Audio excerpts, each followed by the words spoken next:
अच्छा ये था ना इसका आंसर। पर देख लो फिर, इसको ट्राई करके देखते हैं, कुछ मिस्टेक हुआ होगा कल फिर। तो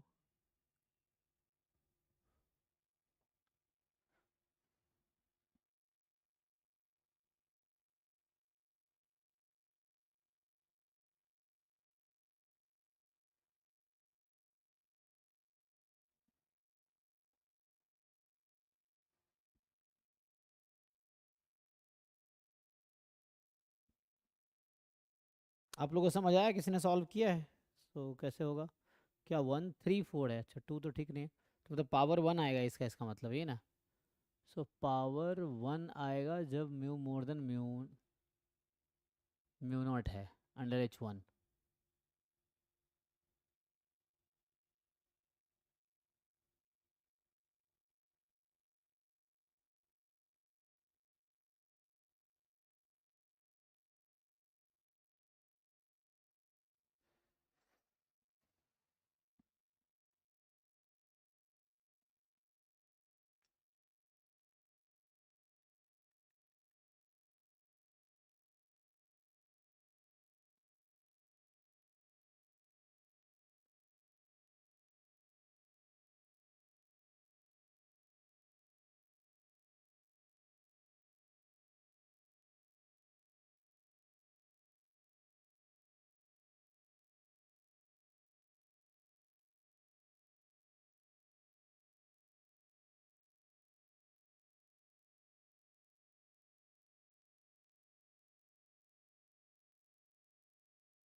तो मेनली CD में डाउट है ना। तो हमने ये कहा था ये UMP टेस्ट है, ये UMP टेस्ट नहीं है ना, दिस इज UMP टेस्ट। तो बाकी पार्ट रह गया C और D फिर डिस्कस करना, कल जल्दीबाजी में कर रहे थे कुछ लास्ट टाइम। तो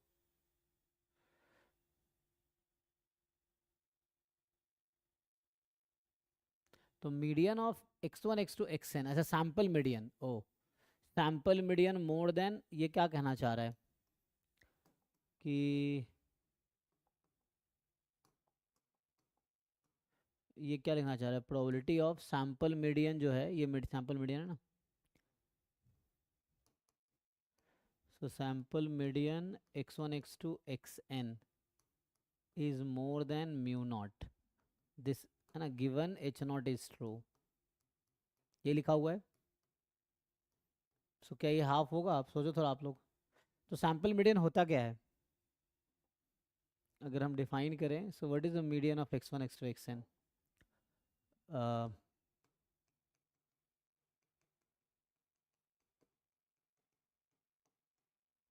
बताइए जी। तो इसमें दो केस होता है ना, n ऑड है तो और n इवन है तो, यही है। तो सैम्पल मीडियन मतलब क्या, मिडल टर्म।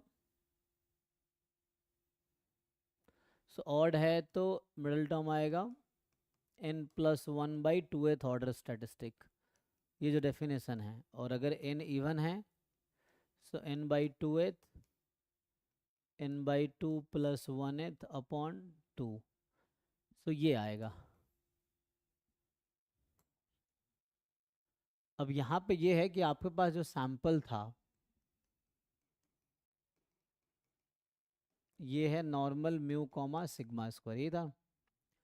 तो सिग्मा स्क्वायर 1 है,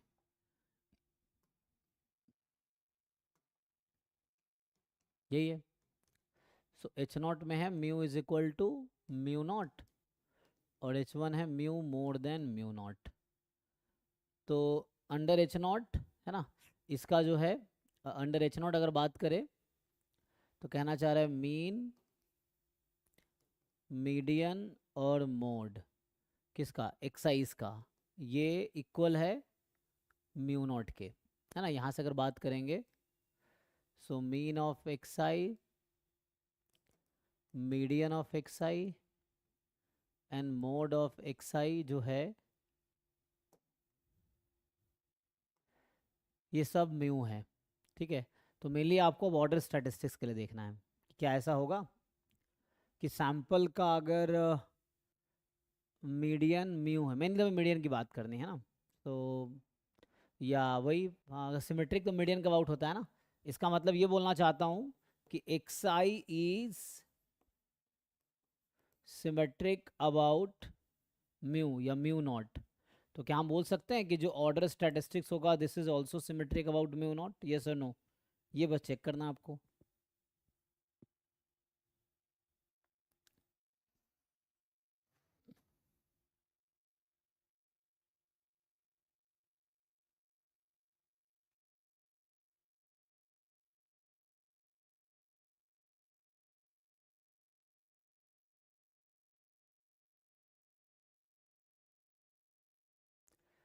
ओके जी, देखो एक बार आंसर की सही में वैसा है, सो क्या है, क्योंकि मेनली ये डिसाइड करना पड़ेगा कि what is it symmetric about, mainly तो हमें इसका देखना है कि ये जो सैम्पल मीडियंस का कुछ नाम दे दो अभी, मान लो टी है फॉर एग्जांपल, तो हमें चेक करना है कि टी मोर देन, क्या लिखा हुआ है, म्यू नॉट ना, T more than mu not when H not is true.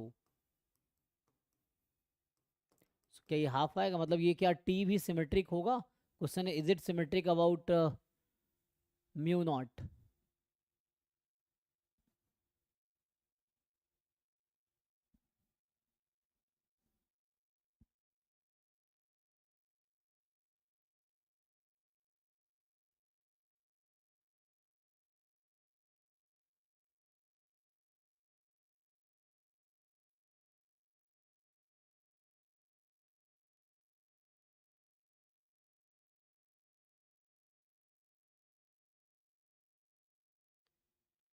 चलो आंसर की देखते हैं कौन सा क्वेश्चन है। तो इसका है 109 है ना, 109 में 704109, 704109 ना, अच्छा 704109 नहीं, तो इसका आंसर है 134। ओके, तो हाउ टू जस्टिफाई, तो ये मेनली देखना पड़ेगा कि क्या ये सिमेट्रिक है म्यू नॉट के अबाउट, तो हो जाएगा। अगर हम ये जस्टिफाई कर ले कि जो सैंपल मीडियन है वो भी सिमेट्रिक है म्यू नॉट के अबाउट, तो काम, क्योंकि ये है कि each x I more than mu not, ये हाफ ही आना है फॉर ऑल आई, ये तो ठीक है, बट ये मीडियन भी ऐसा होगा।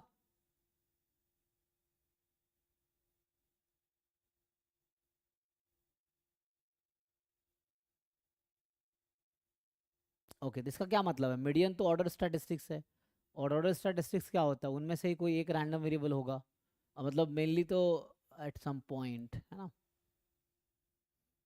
मे बी यस, तो हमें यही जस्टिफाई करना होगा कि if sample is symmetric about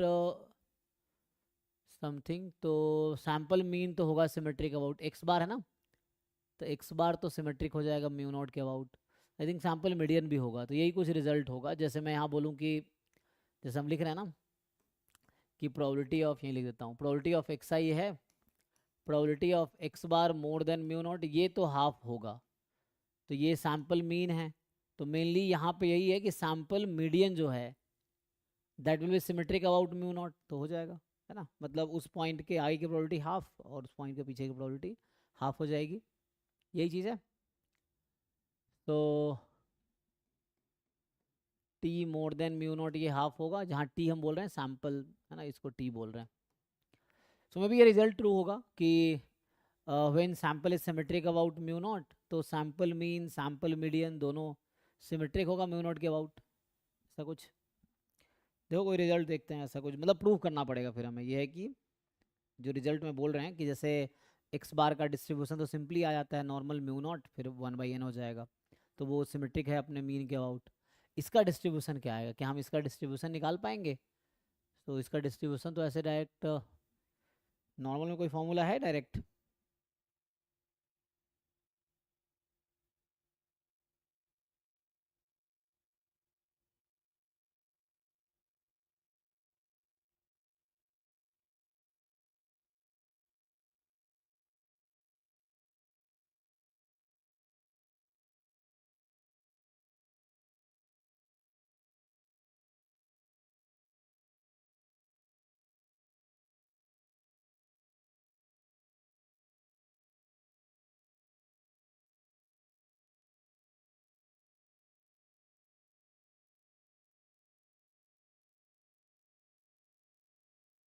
okay symmetric है ना, आई थिंक इस वजह से हो जाएगा। तो यहाँ पे ठीक है कि इसमें क्या होगा, ये सिमेट्रिक डिस्ट्रीब्यूशन है ना, इस वजह से ऐसा होगा कि जो सैम्पल मीन है और सैम्पल मीडियन है, तो ऐसा रिजल्ट आई थिंक ठीक है। मतलब मैं ये बोलना चाह रहा हूँ कि when some population is symmetric about mu not, तो उसका जो सैम्पल मीन सैम्पल मीडियन ये सब जो आएगा, that will also be symmetric about mu not, और इस वजह से ये ट्रू हो जाएगा। ठीक है।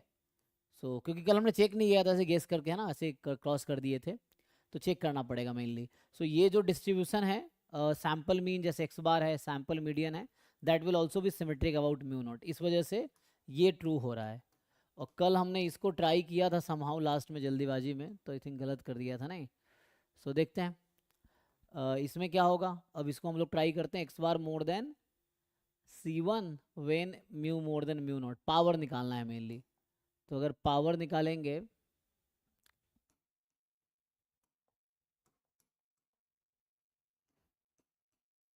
मतलब यही है probability of x bar more than C1, क्योंकि ये ना एक्स बार मोर देन C1 ये यूनिफॉर्मली मोस्ट पावरफुल टेस्ट है, यूनिफॉर्मली मोस्ट पावरफुल टेस्ट है। तो कल अच्छा मैंने जीरो कर दिया था, नहीं तो ऐसा कैसे हो सकता है कि यूनिफॉर्मली मोस्ट पावरफुल टेस्ट का पावर जीरो को अप्रोच करेगी, है ना, ऐसा तो नहीं होगा। क्योंकि यूनिफॉर्मली मोस्ट पावरफुल टेस्ट का क्या मतलब है, डेफिनेशन ही कह रहा है कि इसका पावर हाईएस्ट होगा, है ना। यूनिफॉर्मली मोस्ट पावरफुल टेस्ट क्या है कि जितने भी क्रिटिकल रीजन तुम लोगे, among all the critical reason this is a critical reason with highest power, तो इसकी पावर तो हाईएस्ट होगी, तो जीरो कैसे हो सकती है। हाँ कल आई थिंक मुझे लगता है कुछ जल्दीबाजी में गलती किया है, तो लास्ट में कर रहे थे ना। तो पावर यहाँ पे क्या आएगा, given mu is more than mu not, इस तरह से है। चलो इसको ट्राई करके देखते हैं। तो एक्स बार माइनस क्या होता है म्यू नॉट, फिर इसका 1/√10 मोर than C1 minus mu naught. अच्छा म्यू नॉट क्यों कर रहा है, म्यू करना पड़ेगा ना, क्योंकि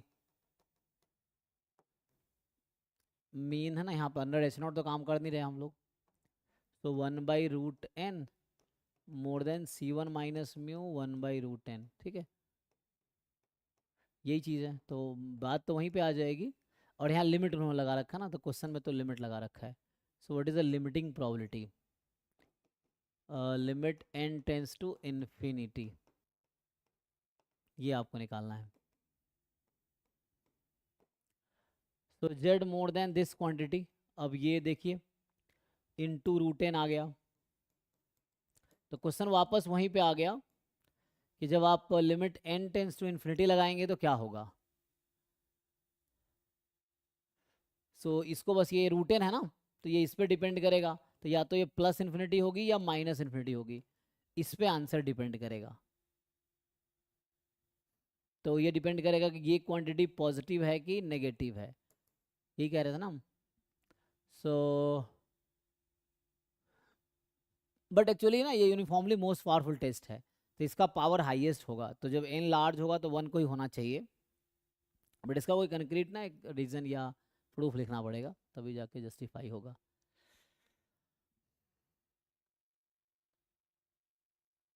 क्योंकि है ना, तो कल मैंने ही कल जीरो कर दिया था ना किसी लॉजिक से, आई थिंक वो कुछ अनबायस्ड टेस्ट वाला रीजन दिया था। यहाँ पे जैसे था हमारा कि ये डिस्ट्रीब्यूशन सिमेट्रिक है म्यू के अबाउट, तो x more than C1,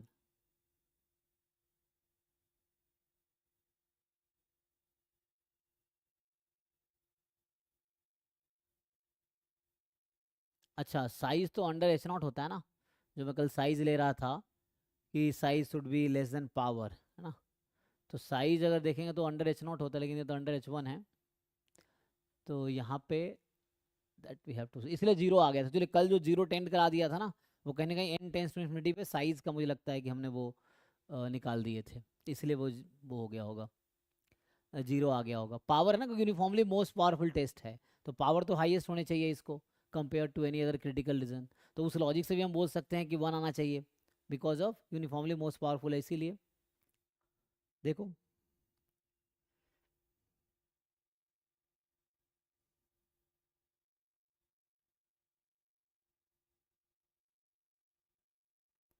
variance of x बार क्या होगा, एक्स बार की वेरिएंस की लिमिट जीरो होगी ऑलमोस्ट, हाँ।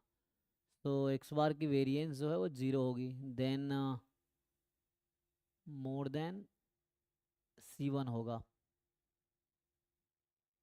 मतलब एक्स बार की वेरिएंस की है ना 1/n√n है, मतलब 1/n है, and n tends to infinity पे वो जीरो हो जाएगी वेरिएंस। तो अच्छा, हम लोग कन्वर्जेंस की प्रॉपर्टी यूज़ कर सकते हैं क्या? अगर यहाँ पे हम वैसे यूज़ करें, x bar converges in probability to mu, ये होता ना, तो इसका अगर डेफिनेशन लिखे तो क्या कहता है ये, probability mod x bar minus mu, अगर हम बोले मोर देन एप्साइलॉन तो ये हो जाएगी ज़ीरो, और लेस देन एप्साइलॉन करेंगे तो वन, यही ना। और यहाँ अगर लेस देन एप्साइलॉन करेंगे तो वन आ जाएगा for all epsilon more than zero, ऐसा कुछ है। तो कहने का मतलब ये हुआ,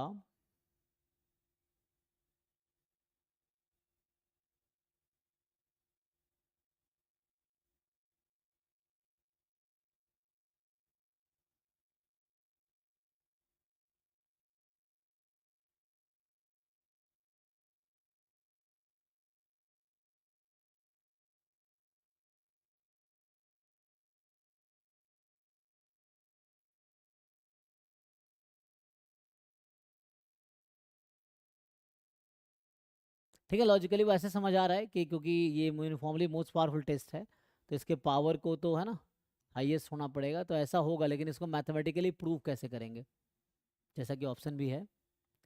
तो how to prove it mathematically, है ना, इस तरह देखना पड़ेगा।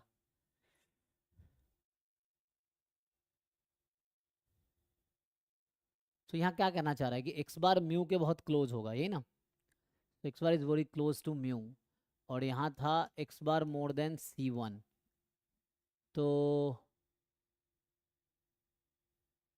C1 से ज़्यादा ही है, एक्स बार मोर देन C1, और अगर n टेंस इन्फिनिटी लगाए तो x bar will converge to mu, so mu kind of more than C1, ठीक है, जब लिमिट लगाएंगे तो इससे क्या समझ आएगा, ये क्वांटिटी क्या होगी, नेगेटिव या पॉजिटिव, ठीक है ना, हो तो गया, देखो। सो एक्स बार मोर देन C1 हमारा क्रिटिकल रीजन है ना, और x bar converges in probability to mu, तो मतलब जब n टेंस टू इन्फिनिटी होगी तो एक्स बार कहाँ कन्वर्ज करेगी, म्यू पे, म्यू तो कांस्टेंट है, तो मैं अभी एक्स बार के प्लेस पे यहाँ म्यू यूज़ करता हूँ।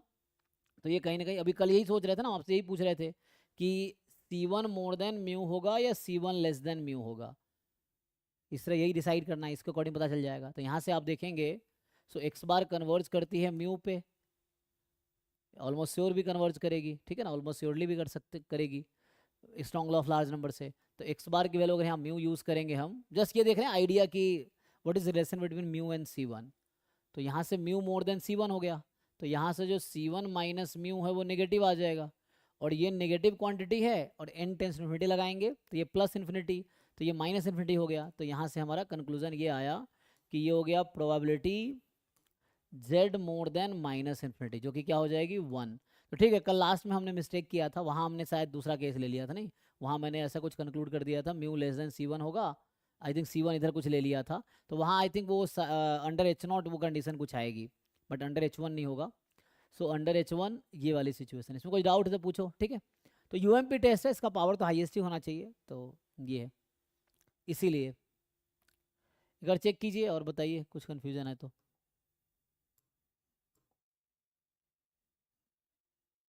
ठीक है, ये अभी ओके है। और यहाँ पे बस ये हमने यूज़ किया है कि सैम्पल जो है सिमेट्रिक है म्यू नॉट के अबाउट अंडर H0, तो ये population mean population median they will also be symmetric about mu not, तो ये लॉजिक यूज़ किया हमने फोर्थ में।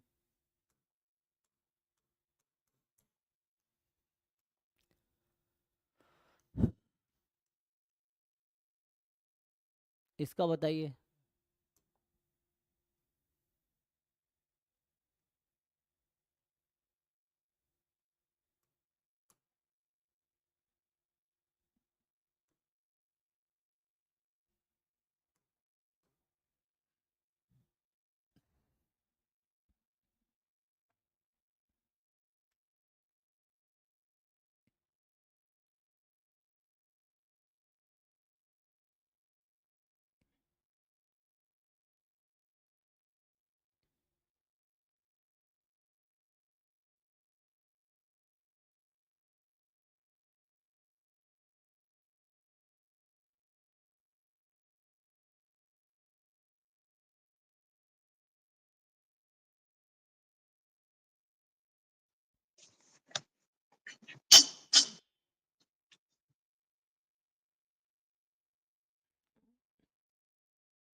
कुछ आइडिया है इस क्वेश्चन का? तो यहाँ पे आप देखेंगे तो यहाँ पे भी आपके पास दो टेस्ट स्टैटिस्टिक है ना। तो x1 x2 x25 भी IID बर्नौली P। तो x बार पता है आपको, एक T1 दे रखा है 5 time x bar minus 0.5 upon x bar into 1 minus x बार। जब एक्स बार 0 से 1 में है -5, जब एक्स बार 0 है 5, जब एक्स बार 1 है। T2 है 10 time x bar minus 1/2 for testing H0 जो कि P इज इक्वल टू 0.5 है against H1 P more than 0.5। Consider two test है ना, 5(1) and 5(2) such that 5I reject H0 if and all Ti more than 2। अच्छा, तो मतलब ये बोल रहा है कि 5(1) reject H0 if T1 more than 2 और 5(2) reject H0 if T2 more than 2, यही है। सो ये क्रिटिकल रीजन है आपका। ऑब्जर्व्ड वैल्यू ऑफ एक्स बार दे रखा है 0.5 से 0.75। सो एक्स बार की वैल्यू है 0.5 to 0.75। Then which of the following statement are true. अगर 5(1) रिजेक्ट करेगा H0 को तो 5(2) also reject H0। If 5(1) does not reject H0 then 5(2) also does not reject H0। 5(2) reject H0 then 5(1) reject also reject H0। 5(2) does not reject H0, 5(1) okay. क्या कहना चाह रहे हैं यहाँ से? तो फिर से देखो ये जो है बर्नौली डिस्ट्रीब्यूशन है, और बर्नौली डिस्ट्रीब्यूशन क्या होता है? मोनोटोन लाइक्लीहुड रेशियो जो इसका होता है वो इंक्रीजिंग फंक्शन होगा। तो मतलब मोनोटोन लाइक्लीहुड रेशियो प्रॉपर्टी को ये फॉलो करेगा। तो उसके अकॉर्डिंग इसका सफिशिएंट एस्टिमेटर क्या होता है? X bar. तो मोनोटोन लाइक्लीहुड रेशियो प्रॉपर्टी होगा in with respect to x bar, क्योंकि x bar complete sufficient estimator है। तो इसका जो क्रिटिकल रीजन आएगा, जैसे ये टी यहाँ पे T2 मोर देन अगर हम कर दें 2, तो इसका क्या मतलब है? तो यहाँ से आ जाएगा, अगर T2 वहाँ वापस रखे तो एक्स बार मोर देन ऐसा कुछ आएगा। तो 2/10 जो कि 0.2 प्लस 0.5, तो 0.7 आ जाएगा, चेक कर लीजिए। सो तो ऐसा आ जाएगा। तो ये तो यूएमपी टेस्ट हो जाएगा ना, this is uniformly most powerful critical reason. ये पिछले क्वेश्चन की तरह ही है, वहाँ भी दो क्रिटिकल रीजन था, तो एक यूनिफॉर्मली मोस्ट पावरफुल है। तो ये uniformly most powerful critical reason है। एंड यूनिफॉर्मली मोस्ट पावरफुल है ना, जिसका पावर हाईएस्ट होगा अमॉन ऑल टेस्ट स्टैटिस्टिक।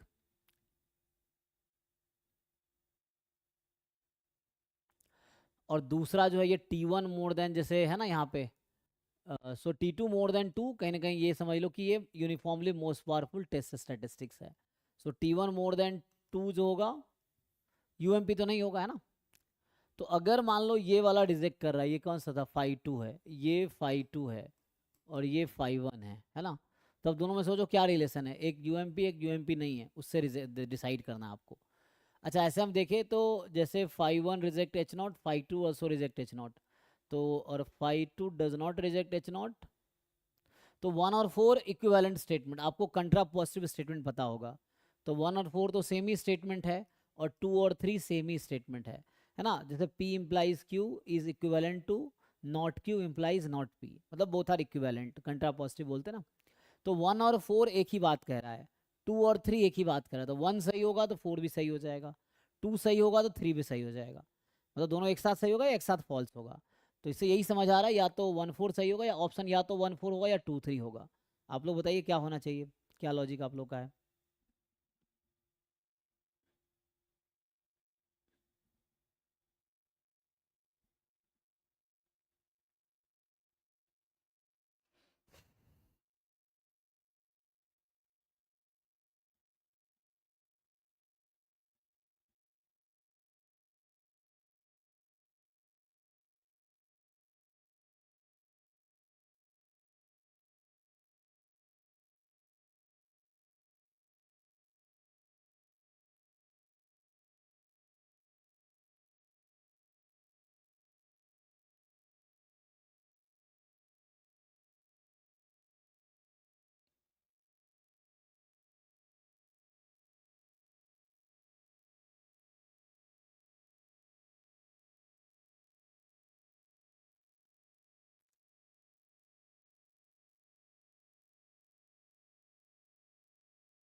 उसमें मुझे लगता है कैलकुलेशन का कुछ है नहीं, ये लॉजिकली ही सोचना है कि there is a UMP test, there is a other test. तो अदर टेस्ट में और यूएमपी टेस्ट में क्या रिलेशन होगा, मतलब कौन सा ज़्यादा स्ट्रॉन्गर होगा, यूएमपी टेस्ट ज़्यादा स्ट्रॉन्गर होगा,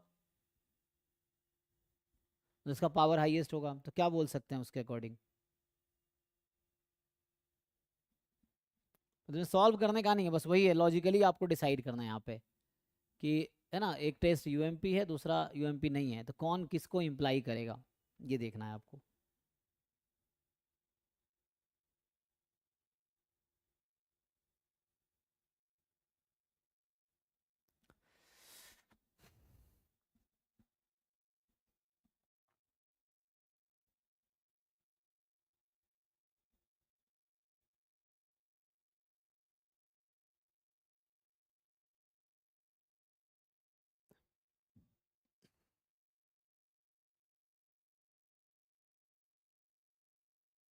अच्छा एक और चीज़ था कि एक्स बार बिटवीन 0.5 टू 0.7, इससे क्या समझ आ रहा है, एक्स बार माइनस 0.5 जो होगा वो 0 से 0.25 अपॉन 10 कर देंगे, नहीं इंटू 10 है, तो इंटू 10 कर देंगे, तो इससे क्या फ़र्क पड़ेगा, तो उसके अकॉर्डिंग आ जाएगा ना।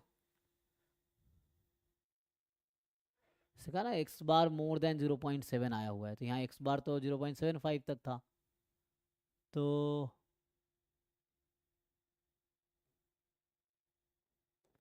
0 से 2.5 तक होगा इस तरह से। और आपको बोल रखा है कि यही है T1, इज इट T1 है ना, नहीं ये T2 है। सो T2 बिटवीन 0 to 2.5, देखिए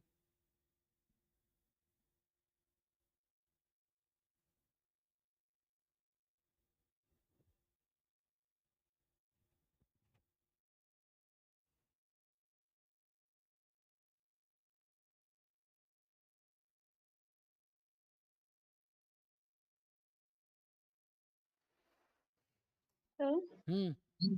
सर T1 यूएमपी टेस्ट क्यों नहीं होगा?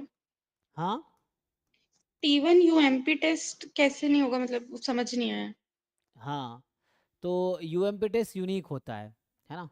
तो अगर आप इसको प्रूव कर देंगे, या तो अगर मान लो T1 भी यूएमपी टेस्ट है, तो T1 T2 दोनों आइडेंटिकली इक्वल हो जाएगा, मतलब दोनों इक्वल हो जाएगा तभी पॉसिबल है। दो डिफरेंट टेस्ट दोनों यूएमपी नहीं हो सकता ना। तो यूएमपी टेस्ट ना यूनिक होगा तो कोई एक ही होगा। अब यूएमपी डिसाइड करने का क्या तरीका है, तो अभी हमने एक थ्योरम यूज़ किया है लाइक्लीहुड रेशियो प्रॉपर्टी वाला, कि है ना, यहाँ पे कोई लाइक्लीहुड रेशियो प्रॉपर्टी इसका है। अगर आप देखेंगे लाइक्लीहुड रेशियो प्रॉपर्टी निकालेंगे तो पता चलेगा कि वो जो क्वांटिटी है θ1 लेस देन θ2 है, L θ2 upon L θ1, this is, ये आएगा increasing in summation x i या एक्स बार, क्योंकि ये है ना इनसफिशेंट एस्टिमेटर आता है, तो ये सफिशेंट एस्टिमेटर आएगा। तो ऑब्वियसली यहाँ पे H1 जो है P मोर देन 0.5 है, तो यहाँ critical reason more than C इस टाइप का कुछ आएगा। X bar more than C is the uniformly most powerful critical region. तो ये कार्लिन रूबिन थ्योरम है ना, ऐसा कुछ, या नीमन पियर्सन लेमा, तो सिंपल वर्सेस सिंपल के लिए होता है, कार्लिन रूबिन थ्योरम है। तो ये आ गया, तो ये तो नहीं हो सकता ना, या तो ये इक्वल होगा इसके, ये वैसा होगा। अच्छा, अगर आप ऐसे रिलेशन देखो, अगर आपसे पूछा जाए कि चलो T1 अपॉन T2 देखते हैं, ऐसे ही काम हो जाएगा ना हमारा। T1 T2 में क्या रिलेशन है, T1 अपॉन T2 अगर निकालेंगे तो आप बस ये डिसाइड करो कि ये मोर देन 1 होगा या लेस देन 1 होगा, इतना कर सकते हैं कि आप इससे भी काम हो जाएगा। T2 अपॉन T1, ये आपको बस चेक करना है कि T1 upon T2 more than 1 होगा या लेस देन 1 होगा। ये मैं क्या चेक करना चाह रहा हूँ, इससे ये चेक करना चाह रहा हूँ कि T1 is more then T2, या एक मिनट, लिख सेमी से लिख दिया मैंने, तो यहाँ T1 अपॉन T2 कर देते ना। सो T1 upon T2 more than 1 होगा या T1 is less than T2। तो ये आपको चेक करना है कि T1 की वैल्यू मोर देन T2 है या ये है। तो इसका रेशियो लीजिए ज़रा, और आप चेक कर बता सकते हैं, कैंसिल हो जाएगा, एक्स बार माइनस 0.5 आपका कैंसिल हो जाएगा। सो क्या कोई बता सकते हैं कंक्लूजन कि ये वाला सही है, ये वाला सही होगा, तो इसके अकॉर्डिंग काम हो जाएगा हमारा। ये भी है।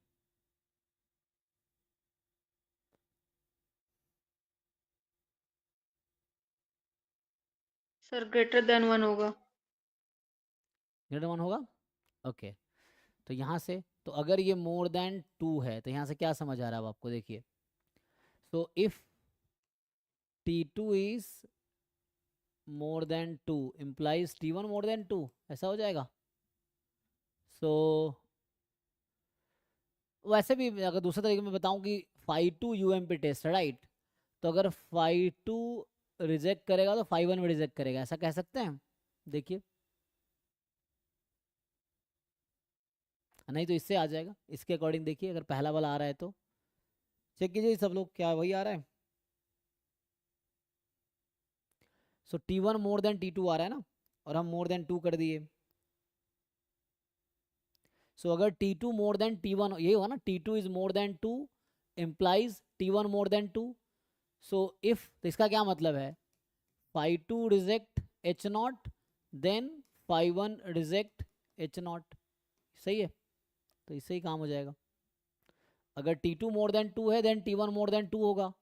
तो अगर phi 2 रिजेक्ट करेगा H0 को, तो phi 1 भी रिजेक्ट करेगा H0 को। ये हो गया कंक्लूजन। तो क्या सही हुआ इससे, इससे हुआ third and second. Sir conclusion कैसे निकाला? If T1 is greater than T2 then? हाँ, क्या ये कैसे आया या फिर ये कैसे आया, इफ वाला पार्ट। ये नहीं सर, ये T2 is greater than 2 then हाँ, T1 is greater देखिए ना, than। अब जैसे मैं बोलता हूँ कि x मोर देन y है, ठीक, और मैं आपको बोलता हूँ y की वैल्यू 2 से ज़्यादा है, तो x की वैल्यू 2 से कम हो सकती है क्या, got it sir, sorry sir. है ना। तो वैसे ही है, जैसे इन्होंने कहा कि T1 मोर देन, ये तो 2 मैंने अपनी मर्जी से लगा दिया यहाँ पे। अभी जस्ट ये है कि जैसे इन्होंने डिसाइड किया, आपने डिसाइड किया T1 मोर देन T2 है, तो अगर T2 की वैल्यू 2 से ज़्यादा है तो गारंटी है T1 2 से ज़्यादा होगा, यही लिखा हमने। लेकिन अगर यहाँ T1 बोलते हो आप 2 से ज़्यादा है, तो T2 में नॉट बी मोर देन 2, है ना, T2 1 भी हो सकता है। तो यहाँ पे ये है कि अगर T2 की वैल्यू 2 से ज़्यादा होगी तो T1 2 से ज़्यादा होगी, और ये क्राइटेरिया है phi 2 रिजेक्ट करेगा H0 को उसके लिए, और ये क्राइटेरिया है phi 1 रिजेक्ट करेगा H0 उसके लिए। तो इसीलिए, और ये वन सर फोर, वो तो गिवन है ना, phi reject H not if and only if T is greater than 2। तो वही तो यूज़ करना ना हमें तो इसलिए तो हम यूज़ करें। यहाँ 2 क्यों लिए हैं, क्योंकि क्वेश्चन में गिवन है, वरना 2 से हमारा कोई स्पेशल लगाव थोड़ी है। यहाँ मैंने 2 क्यों लिया है, बिकॉज क्वेश्चन में गिवन है। बोथ आर गिवन, हाँ तो, T1 T2 both are greater than 2। हाँ जी मैडम, तो ये तो डिसाइड करना है आपको कि कौन किसको इम्प्लाई करेगा। ये भी गिवन है, ये भी गिवन है। अब आपको बताना है कि ये इसको इम्प्लाई करेगा या ये इसको इम्प्लाई करेगा, यही तो आपको डिसाइड करना है। तो वही तो मैं कह रहा हूँ, गिवन है इसलिए तो यूज कर रहे हैं कि ये हमने कंक्लूड किया। अब क्वेश्चन में गिवन है, इसका मतलब ये है और इसका मतलब ये है, तो अब कहना क्या चाह रहा है, गिवन है तभी तो यूज कर पा रहे हैं हम। हमने ये कंक्लूड किया, तो क्वेश्चन ने दिया कि भाई T2 मोर देन 2 है, तो फाइव टू रिजेक्ट करेगा एच नॉट को, और अगर T1 मोर देन 2 है तो फाइव वन रिजेक्ट करेगा एच नॉट को। तो इसने इंप्लाई किया कि five two reject H not, then five one reject H not.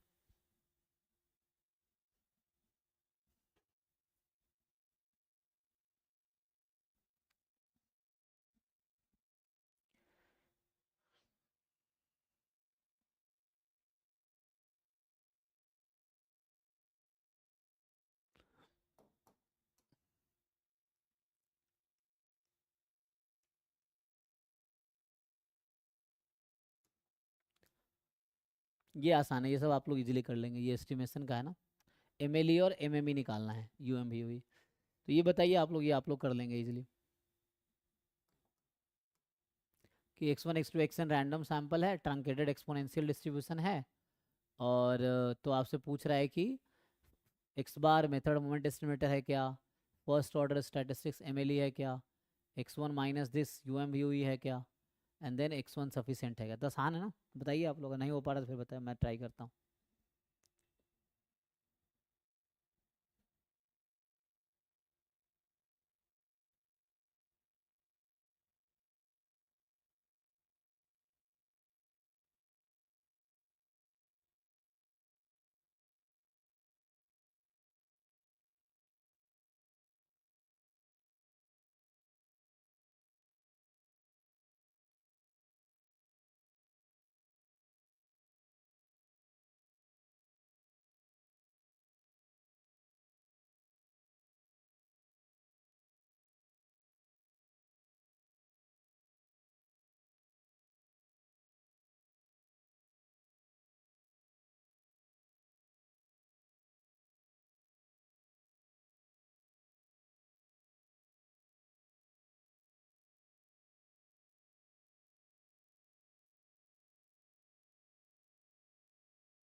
बता पाएंगे, ये भी मुझे ट्राई करना पड़ेगा, देखिए है ना। ये तो बेसिक कॉन्सेप्ट है ना, ये तो बीएससी एमएससी में जो पढ़े होंगे आपने वही।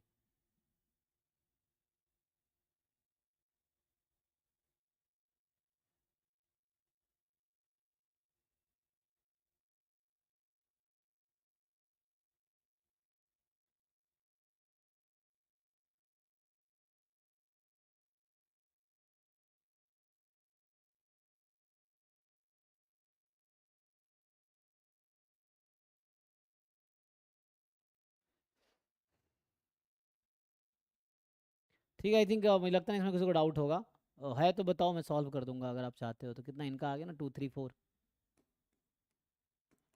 ठीक है जी, एक्स बार में भी नहीं है। तो एक्स बार के लिए क्या करना है, x bar is E x, expectation निकालोगे तो 1 + थीटा आएगा। ये तो एक्स इसका कितना आ जाएगा, एक्स माइनस थीटा एक्सपोनेंशियल 1 है, तो 1 + थीटा हो जाएगा, है ना।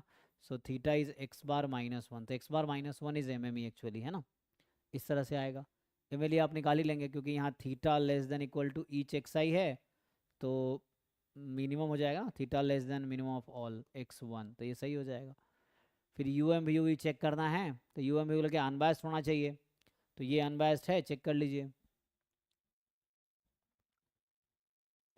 सो यहाँ एक्स आई माइनस थीटा जो होगा एक्सपोनेंशियल 1 है, तो x1 minus theta exponential n होगा। तो expectation of x1 minus theta is 1/n, तो expectation of x1 minus 1/n is theta.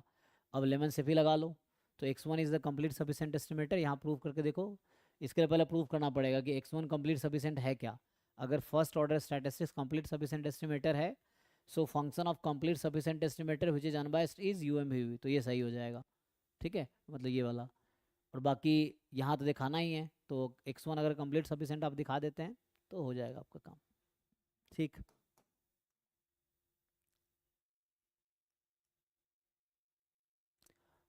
ये जस्ट आपका डेफिनेशन ऑफ कॉन्फिडेंस इंटरवल पे बेस्ड है।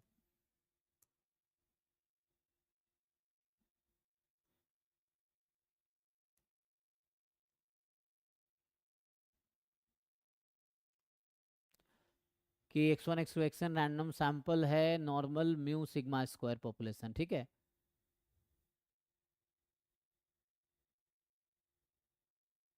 So which the following represent 90% confidence interval for mu. I think simple definition लगा सकते हैं ना, you just apply definition जो आपका कॉन्फिडेंस इंटरवल का जो डेफिनेशन है, मतलब कॉन्फिडेंस कोएफिशिएंट निकालना है सब में। अब नोटेशन समझना, नोटेशन यहाँ जो दे रखा है ना, ये जेड अल्फ़ा जो है, एक तो जेड अल्फ़ा का जो नोटेशन है, इसने कहा है जेड अल्फ़ा इज़ 1 माइनस अल्फ़ात क्वांटाइल, तो 1 माइनस अल्फ़ात क्वांटाइल, तो इधर 1 माइनस अल्फ़ा है, इधर अल्फ़ा है, यही ना।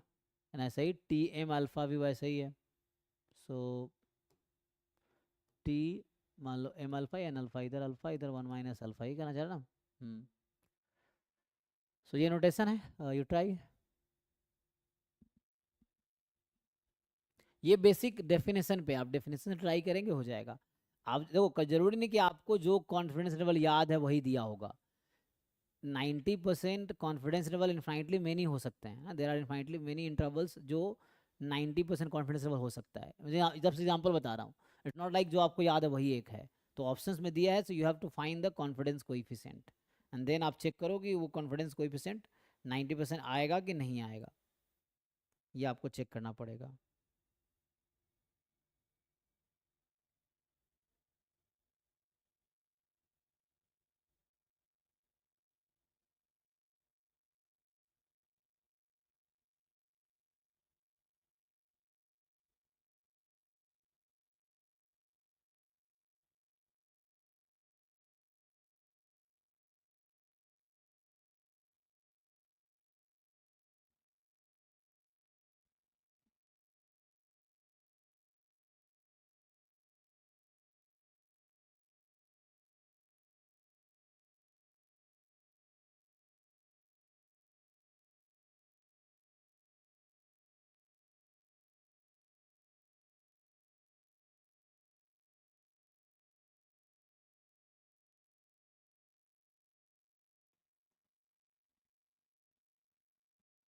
करना है जी, देख लीजिए। सिंपल, हर ऑप्शन में आप कॉन्फिडेंस कोएफिशिएंट निकालो। यहाँ पे आई थिंक इस थ्योरम की जरूरत पड़ेगी, एक्स बार माइनस म्यू और एस बाई रूट एन, तो ये आप जानते होंगे टी एन माइनस 1 है ना। और कहीं जरूरत पड़ेगी कुछ और, यही है।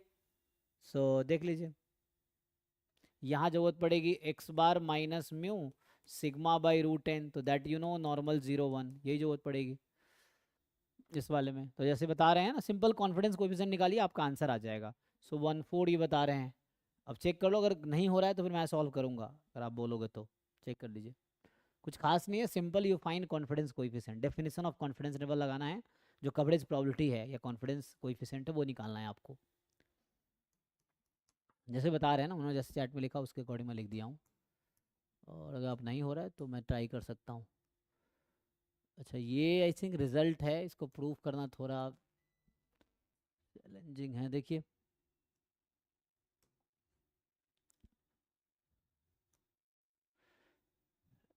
ये ना एक स्टैंडर्ड रिजल्ट है, ये आई थिंक ट्रू होगा क्योंकि ये स्टैंडर्ड रिजल्ट मैंने पढ़ा हुआ है। प्रूफ भी आप देख सकते हैं, प्रूफ भी मिल जाएगा बुक में या कहीं। सो इसमें यह है कि x1 y1 x2 y2 x3 y3 भी IID random vector following a by variate normal, है ना। तो ये जो x वेक्टर है ना, ये नॉर्मल म्यू कॉमा सिग्मा है, जहाँ ये म्यू वेक्टर है और ये आपका सिग्मा मैट्रिक्स। सो अब इस रो डिफाइन कर रखा है 3 time expectation of sine of x1 minus x2 into y1 minus y3। Proof देखना चाहोगे? प्रूफ आ जाएगा। जहाँ सिग्नम फंक्शन है, ये sine x is a signum function. इसको और ब्रेक करोगे तो 1 when x is positive, 0 when x is 0, -1 when x is negative. तो ये तो सही है, 2 वाला तो सही है, बाकी चेक करना है। चेक करो जी।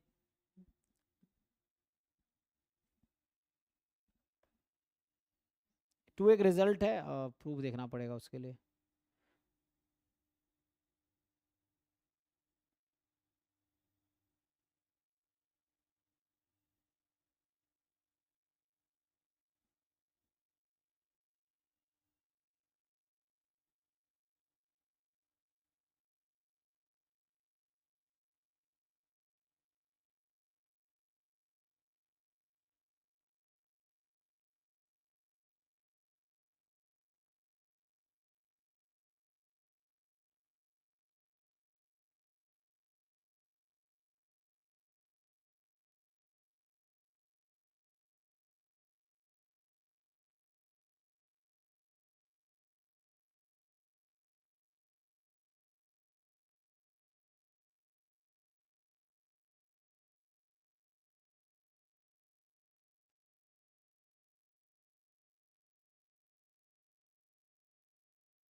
क्या होगा जी? तो यहाँ से अगर हम x1 माइनस x2 का डिस्ट्रीब्यूशन देखें तो मीन तो 0 हो जाएगा एंड वेरिएंस इसका 2 हो जाएगा। सेम y1 माइनस y2 क्या होगा, क्योंकि है ना ये आइडेंटिकली डिस्ट्रीब्यूटेड है, से भी नॉर्मल 0 2 ही हो जाएगा। अब इसका प्रोडक्ट लिया गया है, ठीक है, एंड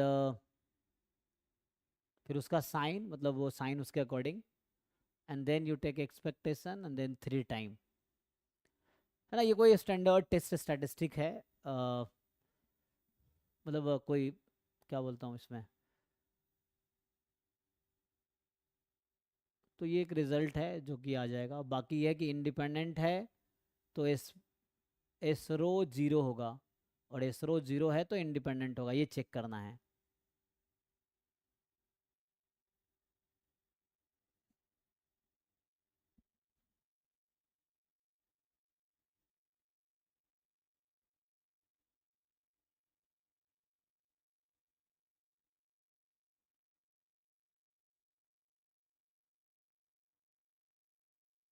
है ना, नॉन पैरामीट्रिक में आई थिंक कोई ये स्टैटिस्टिक्स है ना, ये इसका कुछ नाम है, नाम तो मुझे याद नहीं है, बट ये नॉन पैरामीट्रिक में आता है आई थिंक। जब हम लोग क्या पढ़ते हैं, केंडाल्स टाउ या उससे रिलेटेड कुछ कॉन्सेप्ट जब पढ़ते हैं ना, उसमें ये आता है, तो उसका रिजल्ट देखा था मैंने। सो ये केंडाल्स टाउ का जो कॉन्सेप्ट है ना, कोरिलेशन रिलेटेड जो है, तो उसमें ये चीज़ आता है। तो उसमें अगर आप प्रूफ देखेंगे केंडल्स कोरिलेशन कोएफिशिएंट, तो उससे रिलेटेड कुछ आएगा, तो उसमें ये रिजल्ट है डायरेक्टली। अब बाकी देखो इंडिपेंडेंस का क्या रूल है यहाँ पे।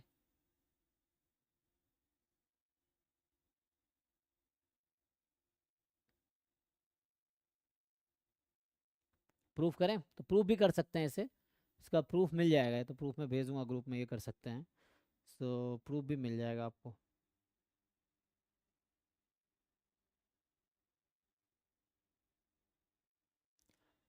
अच्छा ये तो आप जानते होंगे कि जैसे मान लीजिए मैं बोलता हूँ कि x1 x2 इंडिपेंडेंट है, तो बाई वेरिएट में तो if and only if result है कि x1 x2 इंडिपेंडेंट है, तो कोरिलेशन कोएफिशिएंट जीरो होगा, तो यहाँ से रो जीरो है। और अगर मैं ये रिजल्ट अज्यूम कर रहा हूँ, क्योंकि एज अ थ्योरम, जैसे मैं कहा एक थ्योरम है ये, कैंडल्स टाउ वाला कुछ टॉपिक पढ़ेंगे उसमें मिलेगा, तो उसमें ये एक नोन रिजल्ट है, इसको अगर मैं यूज़ करूँ तो इसमें अगर आप रो को जीरो पुट करेंगे तो क्या होगा, एस रो जीरो हो जाएगा, तो उसके अकॉर्डिंग ये तो ट्रू स्टेटमेंट हो गया, क्योंकि रो जीरो हो जाएगा because of independent. By variate में तो independent if and only if वैसा होता है, तो यहाँ रो जीरो हो जाएगा ये वाला, तो उसमें ये हो गया। अब कन्वर्स ट्रू होगा क्या, क्या ऐसा इंप्लाई करेगा, तो ये भी हो जाएगा आई थिंक। पहले एस रो को आप जीरो कर दो, इसको जीरो के इक्वल रखो, तो इसको जीरो करेंगे तो भी आ जाएगा ना, आई थिंक कन्वर्स भी ट्रू हो जाएगा। इसको आप जीरो के इक्वल पुट कर दो, रो जीरो आ जाएगा, और रो जीरो है तो इंडिपेंडेंट होगा, बिकॉज बाई वेरिएट नॉर्मल में if and only if condition है, तो if and only if condition बस ये भी सही हो जाएगा। और चूंकि ये वाला सही है तो ये गलत ऑब्वियसली हो जाएगा, देख लीजिए। तो इसमें बस इतना ही रह गया कि ये आया कैसे, है ना, आपके माइंड में बस बाकी तो ऐसे ही फॉलो हो रहा है बाई की प्रॉपर्टी से, तो बस इतना ही इसमें लेफ्ट है कि ये कैसे आता है, तो इसका प्रूफ ट्राई कर सकते हैं।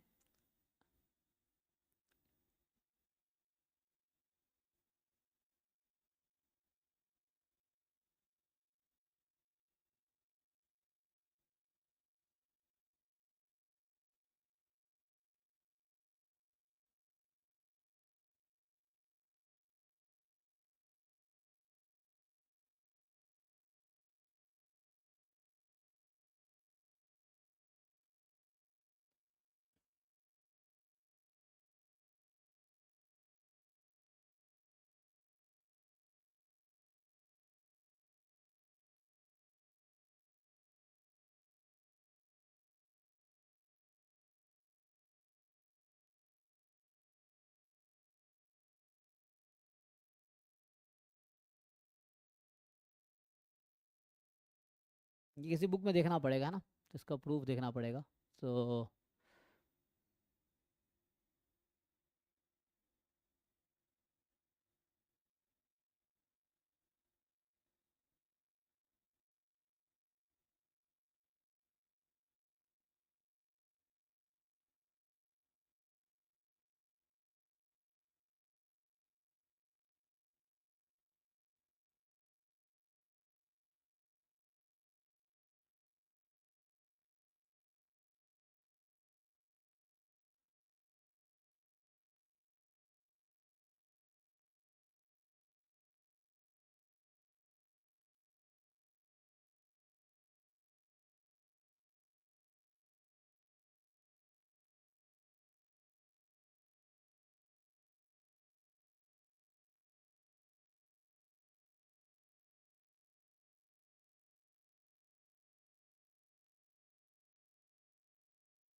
कोई नॉन पैरामेट्रिक वाली बुक देखो जहाँ इसका प्रूफ मिल जाए, तो उससे काम हो जाएगा। बाकी तो आज है इतना ही करूँगा, बट इसका प्रूफ मैं देखता हूँ एक बार, ढूंढना पड़ेगा, थोड़ा ट्राई करना पड़ेगा हमें। सो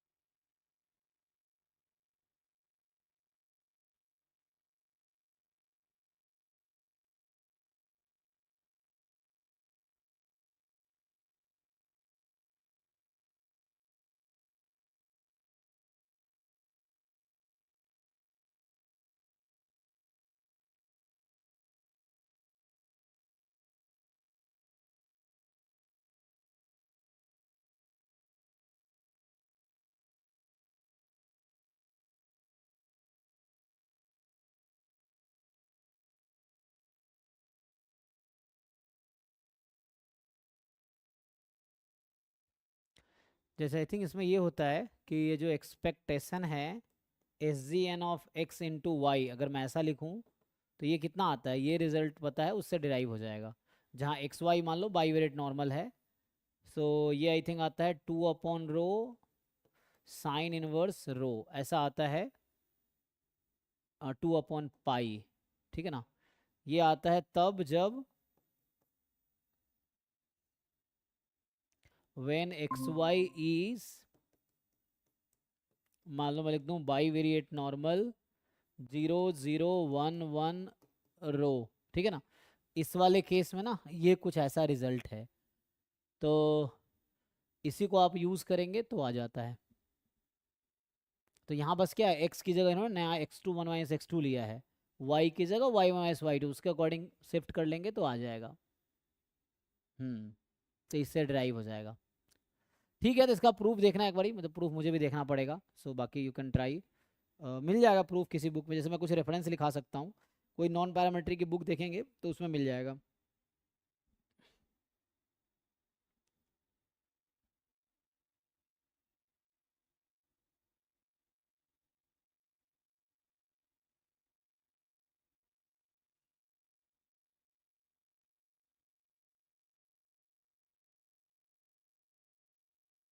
इसका प्रूफ देखना पड़ेगा एनीवे।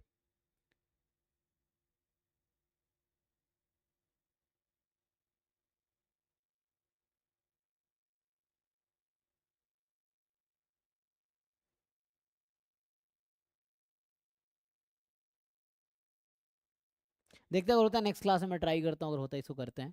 तो अभी ठीक है ना, ये है एक, अभी कल भी क्लास होगी, परसों एग्जाम है आप लोगों का?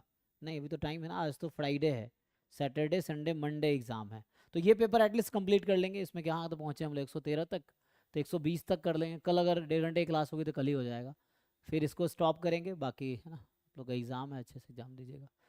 तो अभी इसको कंप्लीट कर लेंगे पेपर, कल देखता हूँ। तो ये आप प्रूफ एक बार देखना बुक में, अदरवाइज यू कैन रिमेंबर। तो ये एक्चुअली फॉर्मूला है, जब ये स्टैंडर्ड होता है तो इस तरह से कुछ आता है, तो इसको आप यूज़ कर सकते हैं, तो उससे डिराइव हो जाएगा।